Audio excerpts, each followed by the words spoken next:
nossa aula, terminamos a primeira parte da aula, no nosso bloco 1, falando sobre homicídio qualificado. Então, bora lá, continuar, que eu quero que vocês passem. O intuito do Monstro Concursos, da família Monstro Concursos, é a sua aprovação, né, gente? Então, bora com garra, bora com fé. Acompanha o slide. Pois bem, galera, dando continuidade aqui sobre o homicídio qualificado, estávamos falando sobre a traição emboscada de simulação. A traição é quando o agente pratica o ato de forma desleal, né? De forma desleal. E já na emboscada é quando o agente comete a prática delituosa em momento de ocultação. É quando o agente ativo, sujeito ativo, autor da prática delituosa, autor delitivo, ele se oculta para, de forma de surpresa, matar a vítima. E eu dei um exemplo para vocês. E a dissimulação é quando o agente ele cria uma história para esconder a sua real e verdadeira atenção. Beleza? Vamos lá dar continuidade ao nosso conteúdo. Pois bem, galera, mais uma hipótese de homicídio qualificado, aqui prevista no inciso 5º do parágrafo 2º, é quando o homicídio ele é praticado para assegurar a execução, quando ele é praticado para assegurar a execução, a ocultação ou a impunidade e vantagem de um crime. Vamos lá. Será qualificado o homicídio quando praticado para assegurar a execução, a ocultação, a impunidade ou a vantagem de outro crime. Aqui, galera, é quando o agente ele vai cometer um ilícito para assegurar a execução, a ocultação, a impunidade ou a vantagem de outro crime. Vejam só, aqui é uma conexão entre delitos. E eu vou explicar da melhor forma possível para que vocês possam compreender. Imaginem que eu sou um assaltante de banco, né? Sou assaltante de banco. E tem um cara que eu conheci recentemente, disse que queria me ajudar, né, nas minhas práticas delituosas, que conhecia rotas de fuga de qual não tinha policiamento, não tinha vigilância. Eu acreditei, fui conversando com o cara ali, fui, né, mostrando a ele a minha estratégia do roubo e tudo mais. E eu começo a desconfiar desse cara por causa de uma mensagem de WhatsApp. E eu estou na iminência de praticar o meu assalto ao banco. E aí eu digo, rapaz, sabe de uma coisa? Eu vou matar esse cara, porque ele sabe demais. E vai que ele me dedura, né, um X9 aí, me entrega para a polícia. E eu vou lá e mato o rapaz.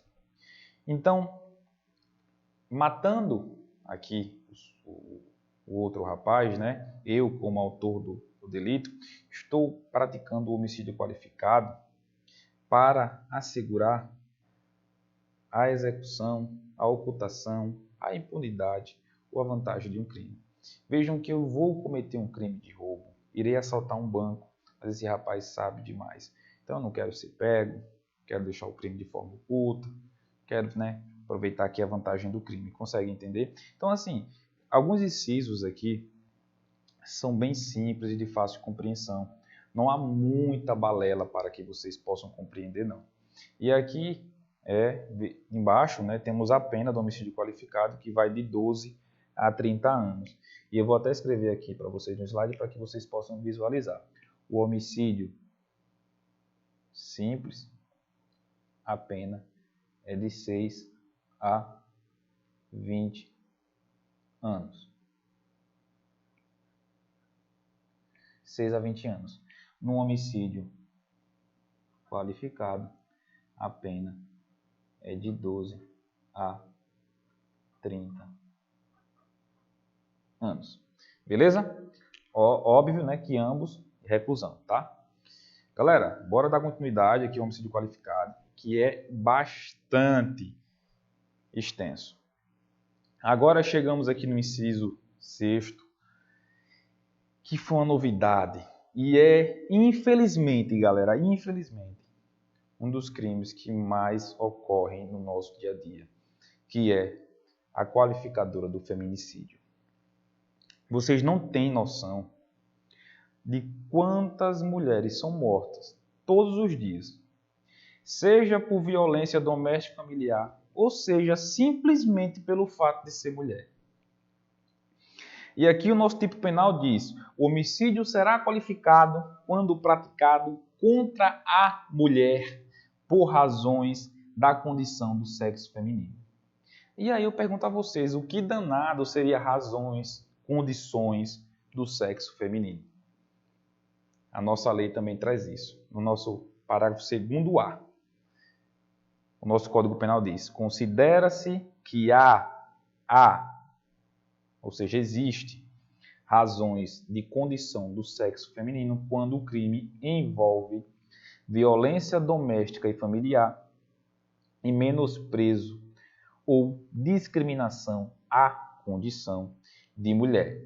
Mais uma vez, o crime será qualificado quando praticado contra a mulher por razões da condição de sexo feminino.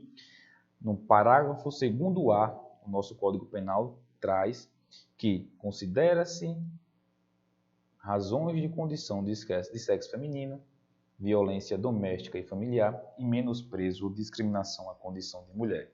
E aqui eu vou trazer exemplos para que vocês possam compreender, porque eu falei, não é promessa de político, muito pelo contrário. O intuito é que vocês possam compreender da melhor forma possível. Então, eu vou dar vida à letra fria da lei, com exemplos, para que vocês possam compreender, galera. Então, vejam só. Imaginem que Quiabinho, o danado Quiabinho, casado com Pimentinha, passou a desconfiar que a sua esposa estaria lhe traindo com o Ricardão, seu personal trainer da academia. Certa noite, Quiabinho, muito estressado e desconfiado, né, que estaria sendo chifrado aí por sua esposa, Pimentinha, chegou em casa, sacou um revólver 38 e disparou 3 vezes na cabeça de sua amada, por ciúmes. Eu pergunto a vocês, aqui, o homicídio qualificado pelo feminicídio? A resposta é sim. Neste exemplo, a resposta é sim, porque fica evidente e configurado a violência doméstica e familiar. Vamos a outro exemplo para que vocês possam entender. Meu intuito é dar vida à letra fria da lei. E vocês vão sair dessas aulas, né, sabendo cada coisa. Vamos lá. Imagine que Fernando, um ser humano misógino, machista, trabalha numa empresa de grande porte, multinacional, descobriu que o seu antigo chefe fora substituído por Madalena e que Madalena agora vai ser a gerente geral da empresa, a manda-chuvas da empresa. Rapaz, por ele ser misógino e machista, não aceitava a condição de ser comandado por uma mulher. Então esperou na saída da empresa a moça e foi matá-la. Pergunto a vocês, neste exemplo, a qualificadora do feminicídio? E a resposta é sim. É claro e evidente que o homicídio ele ocorreu justamente pela condição de quê, minha gente? De menosprezo, de discriminação à condição da mulher. Porque o danado lá do misógino, do machista, não aceitava que teria que obedecer ordem de uma mulher. Vamos mais além, vamos para outro exemplo. Imagine que Fernando, dirigindo ali seu possante, uma Ferrari, passando ali em frente ao CEPA, na Avenida Fernandes Lima, pisa por causa do farol, né, o sinal fica vermelho, e tem uma moça, Carla, dirigindo uma sua Ford Ranger, pisa no freio, mas não tão bem, e acaba encostando na traseira do carro de Fernando, a sua Ferrari. Fernando sai do carro transtornado e começa a bater boca com a Carla. Vai no carro, puxa uma metralhadora e mata. Eu pergunto a vocês, neste exemplo, homicídio qualificado pelo feminicídio? E a resposta é não. Vejam só, minha gente, aqui o intuito é que vocês compreendam. Neste caso, por uma simples discussão de trânsito, não fica provado e nem está presente as razões de condição do sexo feminino. Aqui, o dono da Ferrari, o autor do crime, ele pode responder por homicídio qualificado por motivo fútil, mas pela qualificadora do feminicídio, não. Beleza? Conseguem compreender? Então vamos lá, bora prosseguir.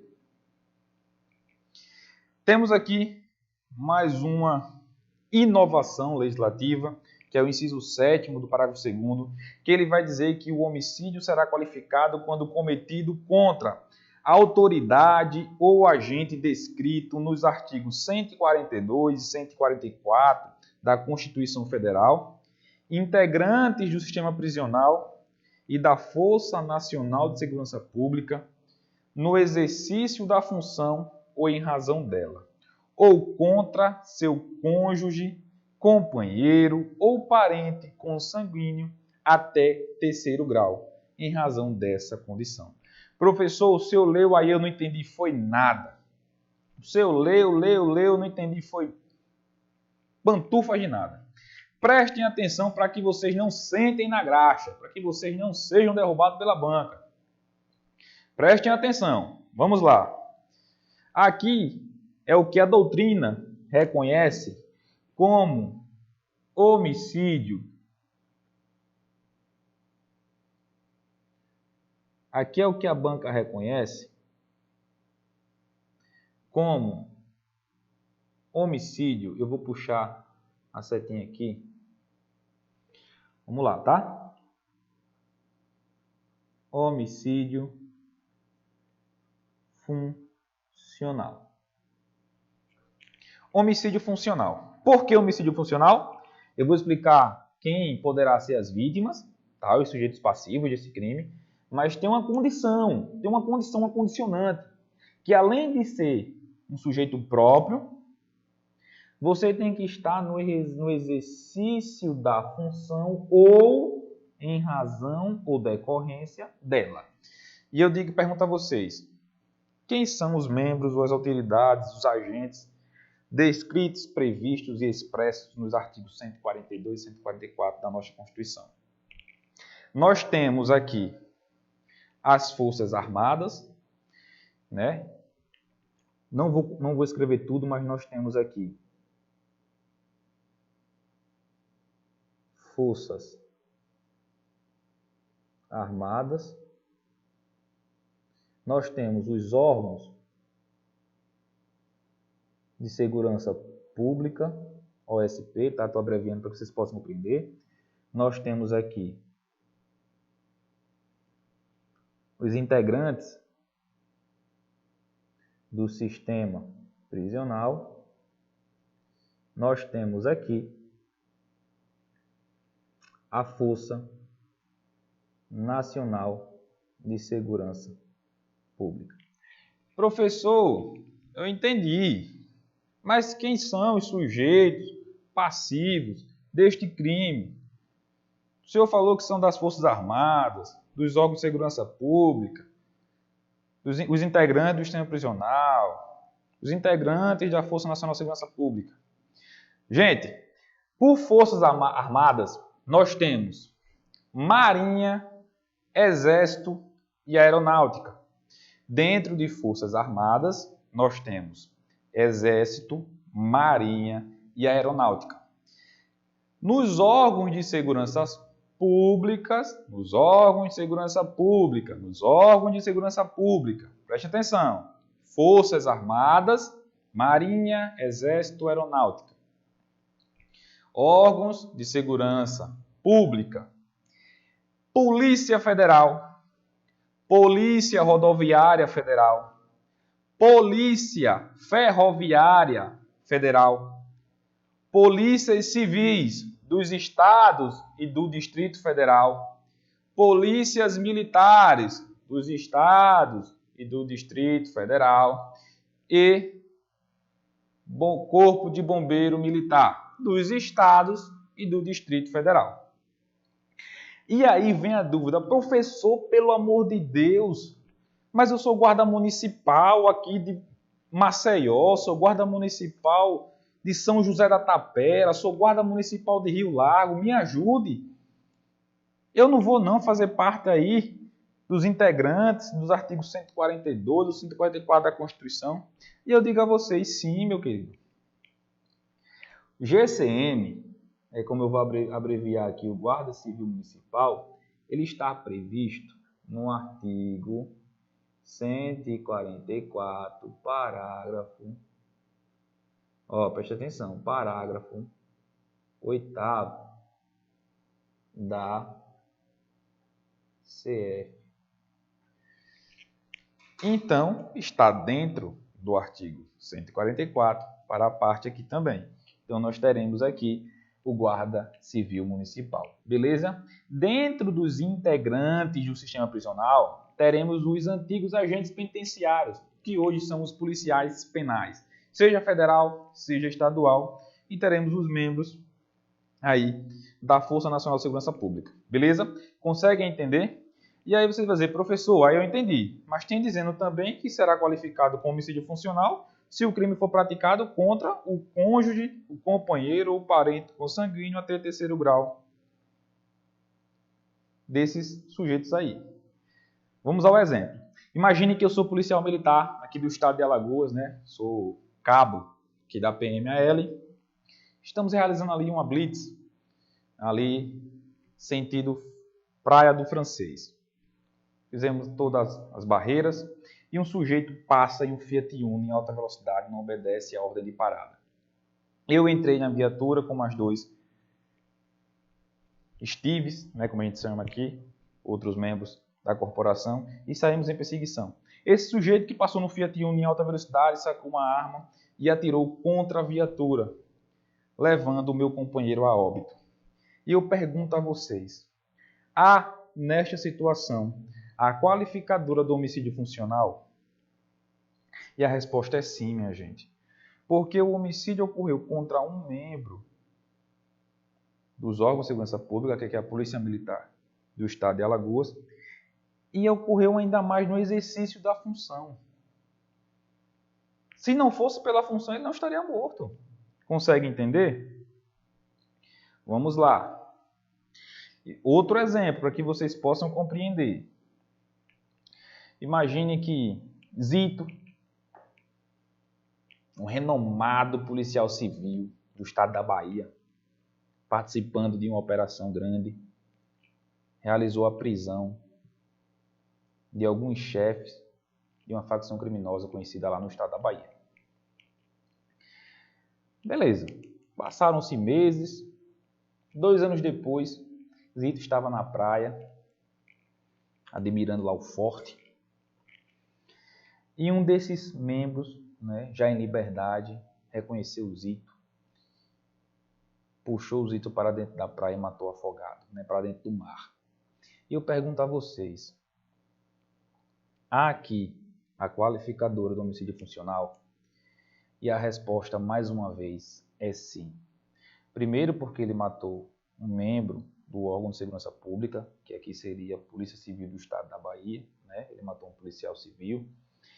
E também o crime ocorreu não no exercício da função, mas em decorrência dela, porque Zito havia prendido esse sujeito, né, alguns anos antes do acontecido. Beleza?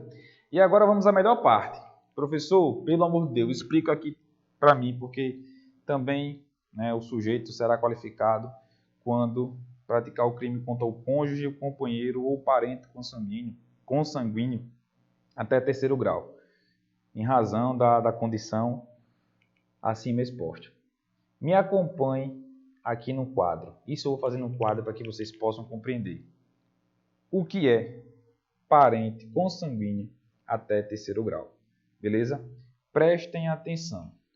Prestem muita atenção. Meus companheiros, vamos lá. Me acompanhem aqui no quadro. Beleza? Que eu vou fazer para vocês. O que é parentes até terceiro grau. Beleza? Primeiro de tudo, vocês têm que ter noção do seguinte. Vou fazer aqui um bonequinho, tá? Ó, presta atenção. Um bonequinho aqui, ó. Feinho, rapaz, um palito aqui, ó.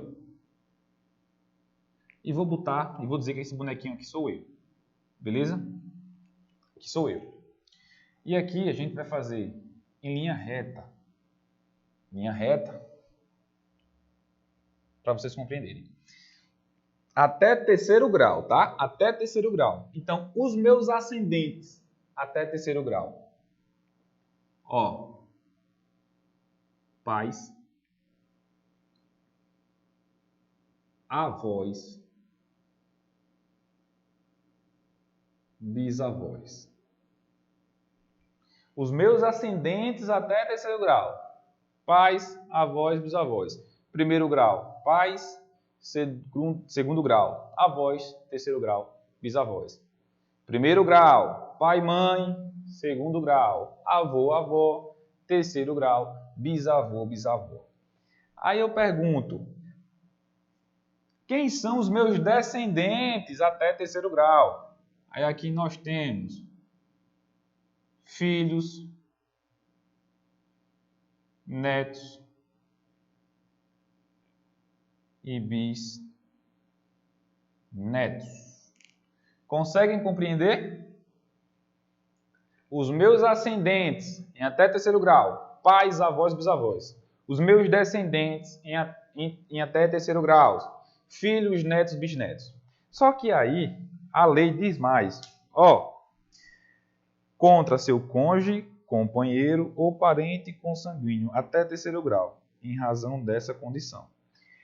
Professor, os meus parentes consanguíneos até terceiro grau ou são apenas estes, em linha reta, ascendentes, descendentes? E eu digo que não. Porque considera-se também parente terceiro grau os colaterais. Professor, me explica o que é isso. Aprendam a contagem. Ó, primeiro grau, meu pai ou minha mãe. Em segundo grau, minha avó ou meu avô. Em terceiro grau,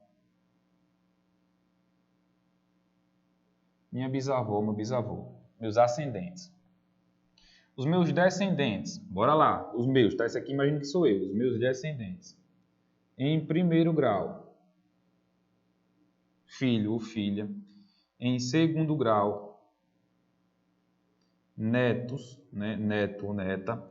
Em terceiro grau, bisnetos, né? Bisneta ou bisneto. E os colaterais, até terceiro grau. Aprendam a contagem. Eu estou aqui, olá. Primeiro grau, pai.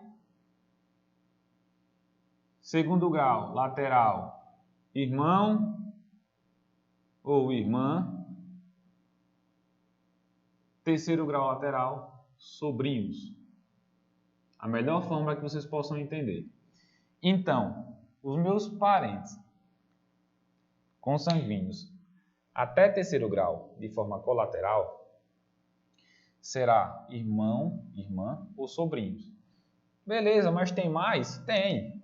Vamos lá. Primeiro grau, meus pais. Segundo grau, meus avós.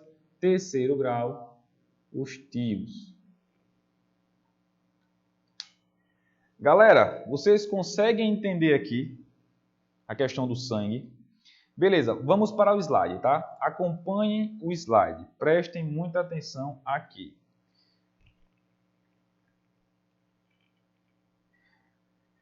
Quando a gente fala de parente consanguíneo, né, consanguíneo, o legislador, ele errou feio. Feio. Por quê? Eu pergunto a vocês, qual a situação? Qual é a interrogação? Olhem a interrogação. Qual a situação do filho adotivo ou do enteado? Como é que fica a situação desse pessoal? Simplesmente o nosso legislador, ele sentou na graxa, rachou e esqueceu desse pessoal.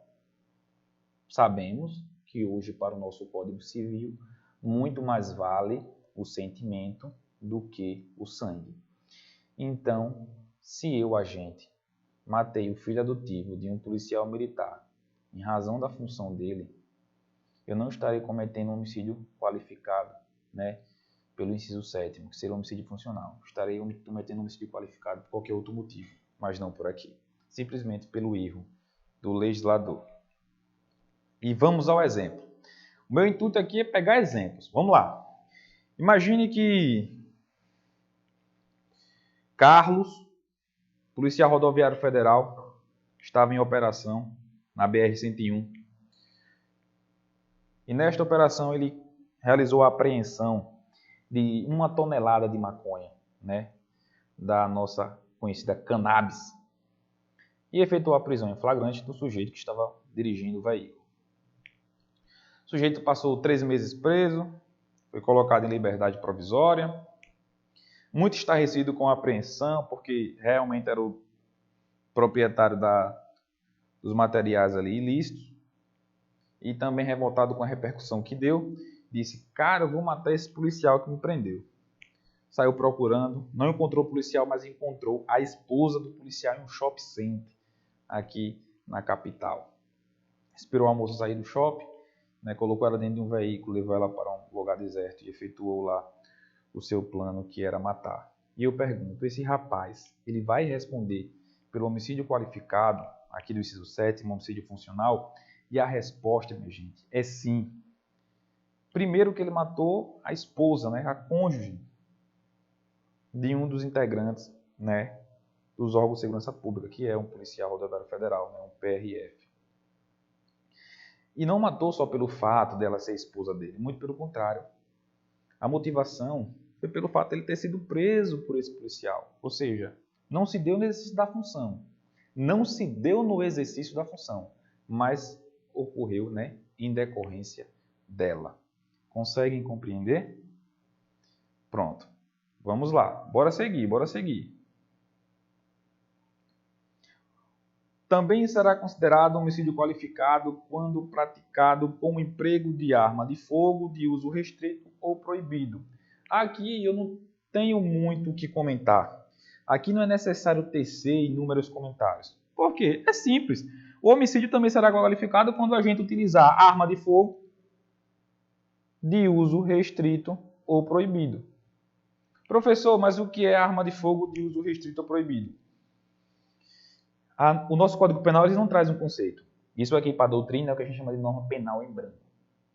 Mas onde é que eu vou encontrar o que é uma arma de fogo de uso restrito ou proibido? No nosso Estatuto do Desarmamento. Lá tem, considera-se, né, no seu anexo, armas de uso restrito e de uso proibido. Beleza? Então não tem muito que tecer comentário aqui, nesta espécie de qualificadora. A outra espécie de qualificadora é quando o homicídio for praticado contra menor de 14 anos. Essa qualificadora aqui do inciso 9º, ela foi criada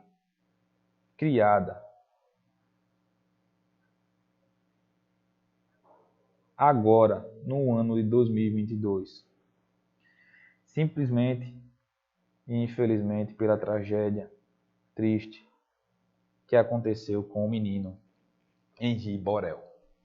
Então, por grande força midiática, né, por grande necessidade dos legisladores, né, foi que criaram essa espécie aí de qualificadora. Então, considera qualificado o homicídio quando praticado contra menor de 14 anos. Professor, se o homicídio acontecer no dia do aniversário da vítima, ela está completando 14 anos, Vai incidir essa qualificadora? E a resposta é não. Só considera menor de 14 anos quando a pessoa tem 14 anos incompleto. 13 anos, 11 meses e 30 dias. Entendeu? Se o homicídio acontecer no dia em que a vítima estará completando um ano, não incidirá a qualificadora do inciso 9. Beleza? Conseguem compreender? Não vai incidir. Vamos dar um exemplo.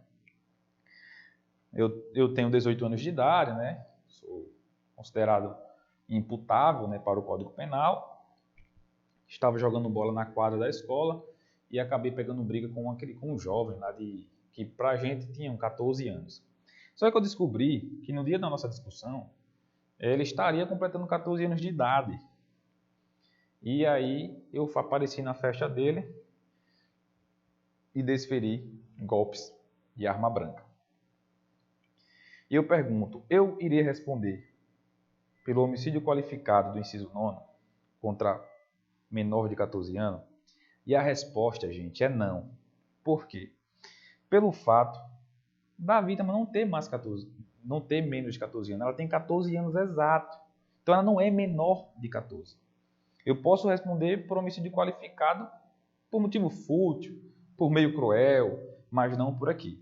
Consegue entender? Pois bem, galera, nosso tempo está estourando aqui deste bloco. Vamos dar uma pausa, tomem um cafezinho, tomem uma água, não demorem e vamos pegar o nosso terceiro bloco, beleza? Tchau, tchau e até já!